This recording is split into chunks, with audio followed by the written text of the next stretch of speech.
E disse Jeroboão em seu coração: assim o reino poderá voltar para a casa de Davi se este povo continua subindo para oferecer sacrifício no templo de Javé em Jerusalém. Então o rei se aconselhou e fez 2 bezerros de ouro e disse ao povo: chega de subir a Jerusalém. Eis aqui teus deuses, Israel, que te fizeram subir da terra do Egito. E pôs um em Betel e outro em Dan. É assim que 1 Reis 12 atribui a Jeroboão I a construção dos santuários de Betel e Dan e a introdução do culto a Deus ou deuses na imagem de um bezerro ou touro jovem de ouro. Sabe-se, no entanto, que os santuários de Betel e Dan e os cultos ali praticados são muito mais antigos que Jeroboão I. Em todo caso, o texto é uma confirmação de que no tempo em que foi escrito, possivelmente pelo século 7 a.C., os santuários de Betel e Dan ainda eram conhecidos como importantes centros de culto.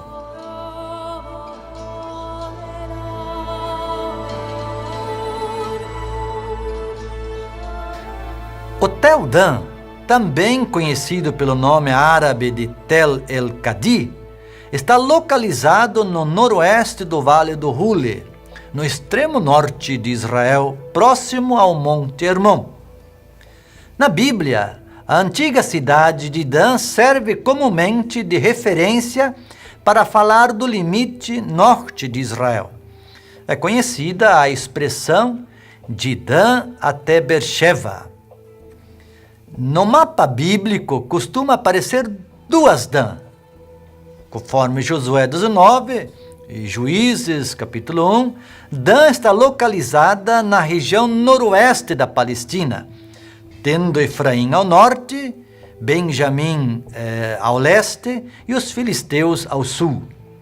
Porém, em Josué 19 e Juízes 18, encontramos a tribo de Dan migrando para o norte, onde se apodera da cidade de Laís, ou Laish. Depois de conquistar a cidade, os danitas lhe mudam o nome para Dan. Laís era, de fato, o nome antigo da cidade, pois é com esse nome que ela aparece nos textos de execração egípcios do século XIX, nos escritos cuneiformes da antiga cidade de Mare, na Mesopotâmia e na lista das cidades conquistadas pelo faraó Tutmoses III.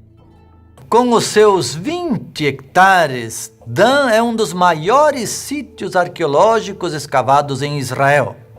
Diferentemente dos demais sítios, situados em sua maioria em regiões áridas, com pouca ou nenhuma arborização e sob um sol escaldante no verão, o Tel Dan encanta pela abundância da água e pelo verde. Boa parte do sítio é cortado por uma das nascentes do rio Jordão, que alimenta o bosque e seu entorno permanentemente. A nascente é conhecida pelo nome de Ain Ledan, ou em árabe por Al-Lidan.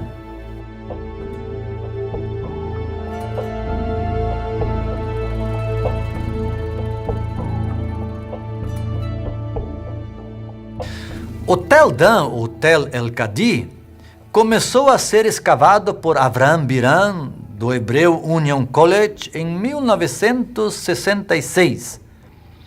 Com algumas interrupções, Biran escavou o sítio até 2003, quando se aposentou. A partir de 2003, as escavações continuaram sob a direção de David Dillon, também do Hebrew Union College, que concentrou suas buscas na parte externa da área dos portões, no lado leste. Ali é possível ver uma extensa e intensa atividade arqueológica. Apesar dos vários anos de escavações, a maior parte do sítio ainda não foi escavada. Além das evidências de ocupação do sítio já nas eras do Neolítico e Calcolítico, Um dos achados mais relevantes de Biram foi o sistema de 3 portões do período do Bronze Médio, unido à muralha que circundava a cidade. Um quarto portão foi datado no período do Ferro, comumente chamado de portão israelita. Temos aqui um dos melhores exemplos para entender o papel do portão na vida social do povo da cidade daquela época.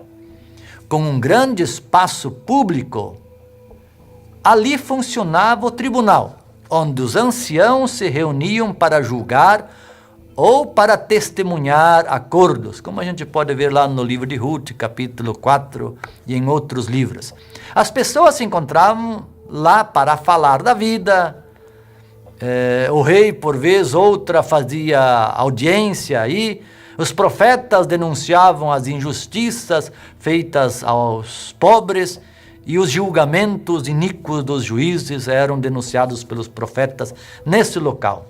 Outro achado excepcional no extremo norte do sítio foi a Bamá, ou lugar alto, um modelo único dos típicos espaços sagrados tão presentes em Israel Norte e tão condenados pelos redatores deuteronomistas. Dentro do recinto, como parte da Bamá, foi encontrado um enorme altar de 4 chifres, com 3 metros de altura, tamanho único nesse estilo, atualmente representado por uma estrutura metálica. Pelos sinais encontrados no altar, este se encontrava em pleno uso quando foi destruído por volta do século VIII a.C.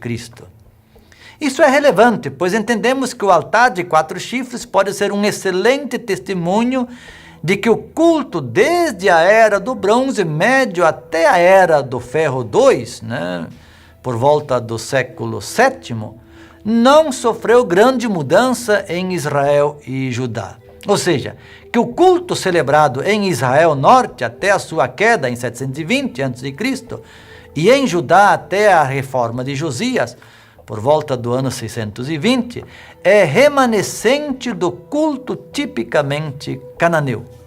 Um terceiro achado que torna o sítio especial em todo o Levante é o portão do arco de adobe da era do Bronze Médio, escavado no lado leste do sítio.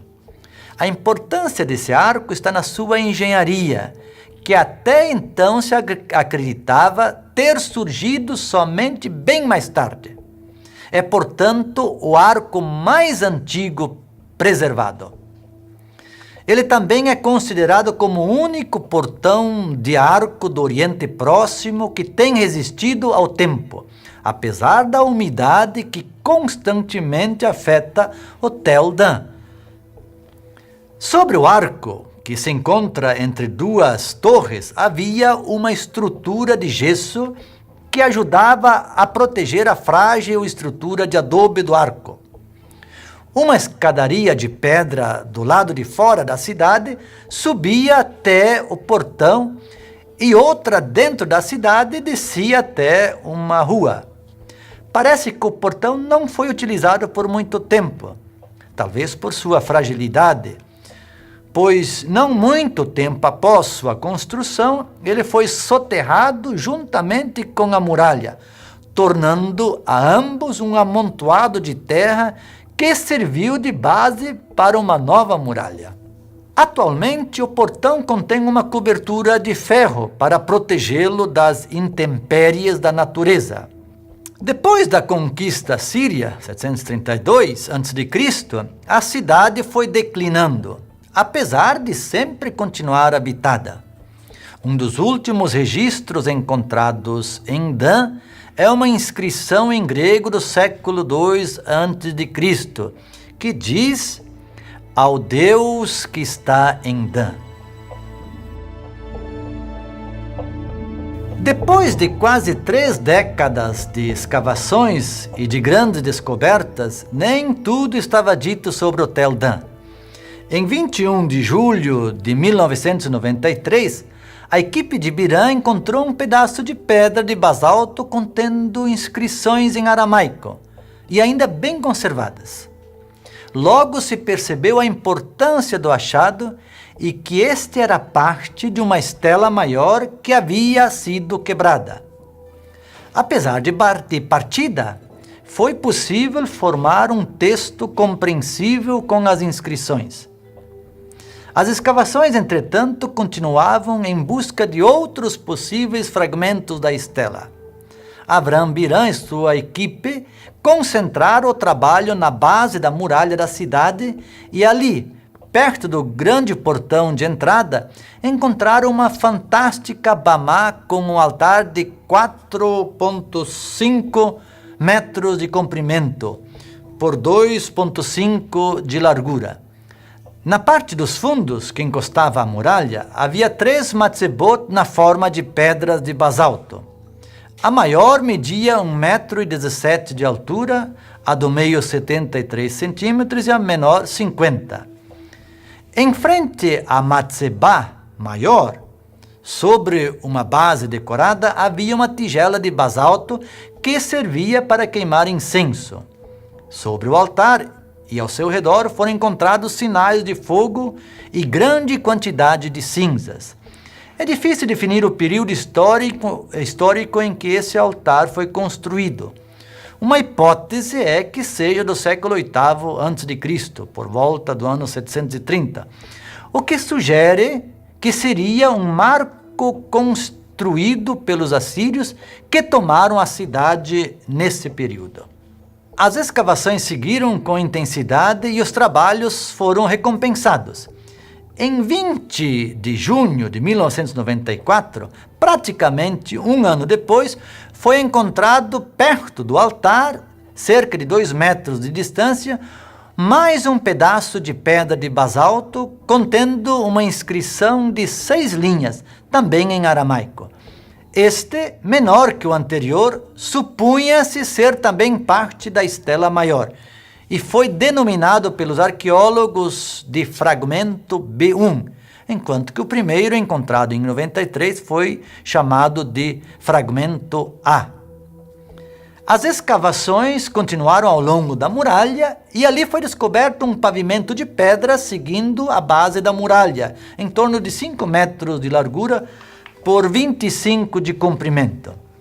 E no dia 30 de junho de 94, foi achado junto ao pavimento escavado o terceiro pedaço. Estava a cerca de 8 metros ao norte, onde foi encontrado o fragmento B1. Era o menor dos 3, media 10 por 9 centímetros e continha 4 linhas de inscrições. Esse terceiro pedaço, denominado de fragmento B2, havia sido utilizado como outra pedra qualquer para a construção do pavimento. Fora colocado exatamente onde o pavimento se unia à muralha.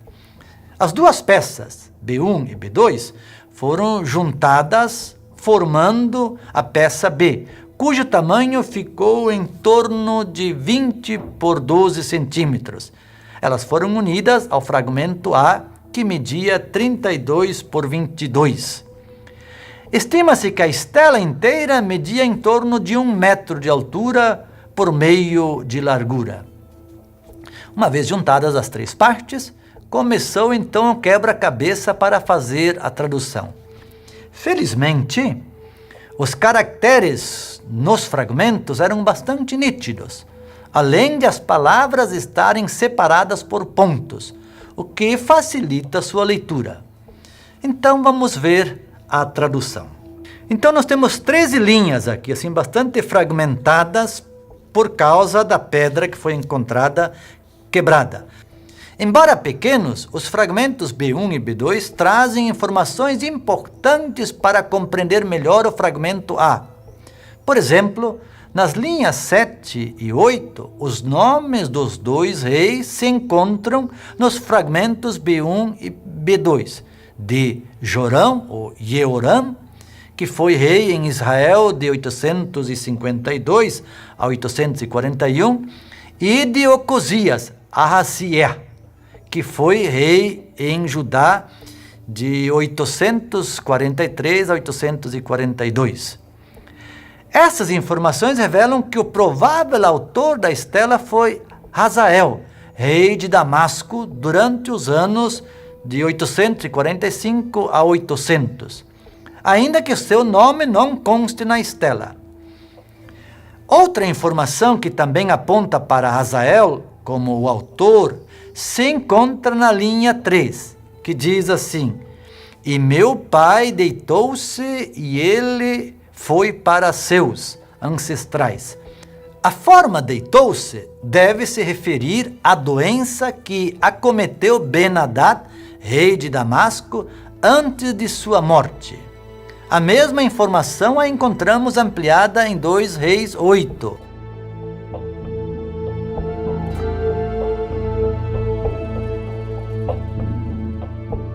Assim que a estela de Dan foi encontrada e traduzida, a atenção se voltou especialmente para a linha 9, onde se encontra a referência à casa de Davi. Até hoje, pouca coisa, eu diria quase nada, tem sido encontrado sobre os reinados de Davi e Salomão. Isto é, enquanto que sobre os reis de Israel, Omri, Acabe, Jeú e Jeroboão II, temos várias referências extrabíblicas, de Davi e Salomão há um silêncio total. De maneira que até a sua existência tem sido posta em dúvida por alguns estudiosos. Por isso, a estela de Dan foi um achado tão importante, pois é a primeira vez que o nome Davi é encontrado numa estela confeccionada por um rei estrangeiro. Ou seja, a estela de Dan prova de que, em meados do século IX, a casa de Davi era conhecida em todo o Levante.